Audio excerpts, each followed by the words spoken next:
Good morning. So I'm just sitting here this morning and I've got these thoughts flowing through as I was busy actually sitting listening to one of my favorite and I must say old songs, because this particular song I heard for the first time probably easily about 20 years ago. The song's called Deeper Still from a guy called Scott Crepane, and it just sings about how he just wants to know God better. He wants God to take him deeper in. And when he gets there, take me deeper still, says the word. And as I'm thinking about that, I actually had a conversation last night. Well, it's about the third time I think that a friend of mine and I conversed on this very verse about being pruned.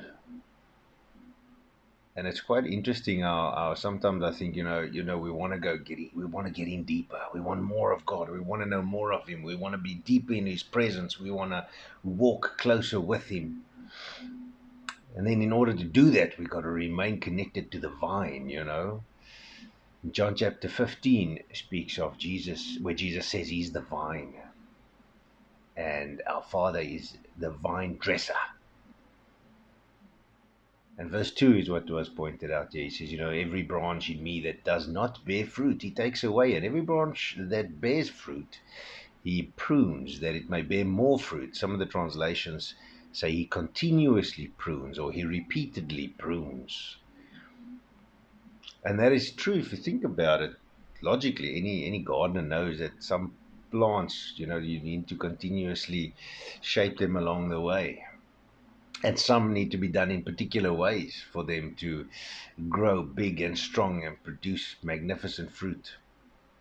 And if they don't, if they neglect it, then some branches die if they're not pruned correctly. And I don't have green fingers, but I've seen enough movies and things, I feel, to get an idea of it. And I've lived life. I think many of you, and I sit sometimes and I think, I wonder if I'm sure you have as well. Why do some things just disappear and go away?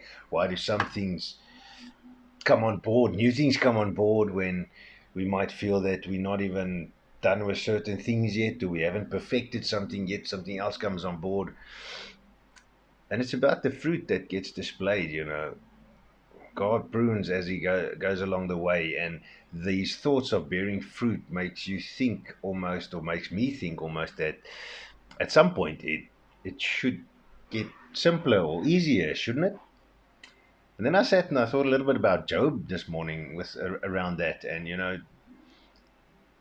Job did so well that he stood out like a sore thumb. That the enemy went to God and said, look at him. When God actually bragged about him, He says, "Look at my servant Job. Is he not great?" And the enemy kept saying, "Yeah, but it's just because you're giving him a good life, you give him cool stuff, you're not doing anything to him, you're giving him all this lekker cheese, all these lekker goeders, that's why. Take it away and he'll definitely curse you." And in this instance, God actually gave the devil permission to, first of all, take all of Job's stuff, firstly, and then he couldn't touch Job, and then he was able to touch Job but not kill him.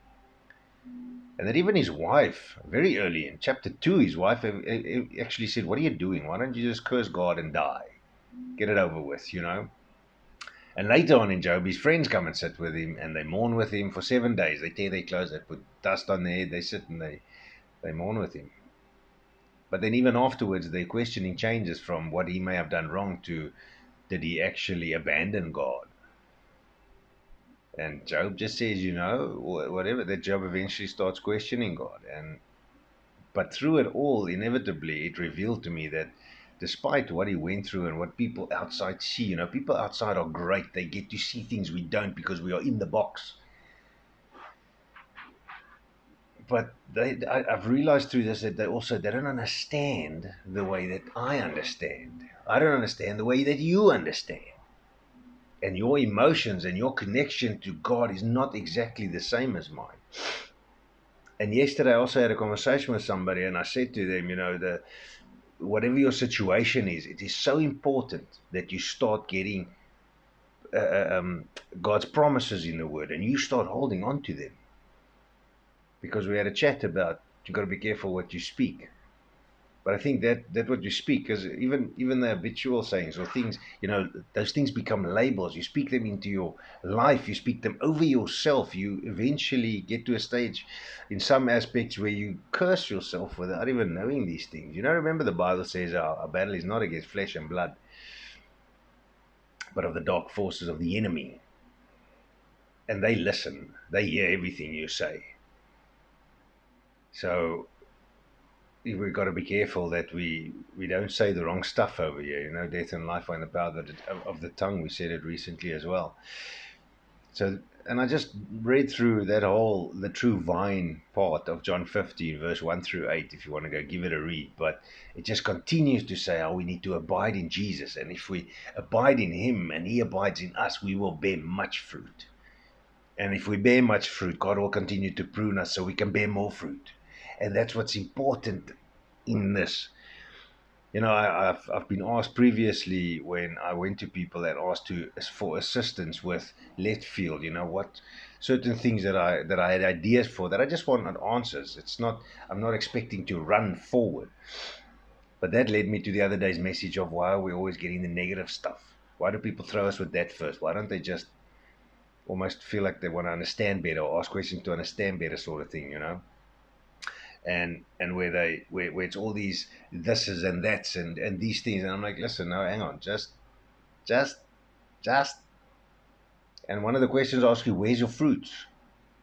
And yesterday I also had a moment where I realized that the fruit is there. There is fruit in what I'm busy doing. And I'm not paying attention. For me, it's not about what I'm doing. It's not about social media followers. But when that grows, fruit is shown. An additional follower shows fruit because it's one more person that was reached. And through that person, many other people can be reached. My dad sharing with me that he shares my message to people. And he said to me the other day that also, this person started sharing my message to other people. And it's God's message at the end of the day, as I always say. But there's the fruits. That's the fruit. Is that the message gets shared and I'm not even aware, I think, of half of the places where it goes. And that's the amazing thing about God, is just doing. I've actually sat here yesterday and the day before. I sat here before posting this message. I went, Lord, this thing feels weird. It doesn't feel rech. It feels like it's not complete almost. And God just reminded me every time. It's like, John, our agreement was you do and I do. So I tell you, you do, and then I do. And so I post, and the feedback that I got blew me away. The fruits, my friend, you got to remain attached to the vine. The moment you get detached, you get thrown away. Verse 6 says, if anyone does not abide in me, he is cast out as a branch and is withered. And they gather them and throw them in the fire, and they are burnt. Don't be caught off guard. Don't be caught detached. If you find yourself withering, find out where is that detachment so you can get back and get yourself back to the Lord. Get attached again to the vine. It's the supplier, the vine, the supplicator.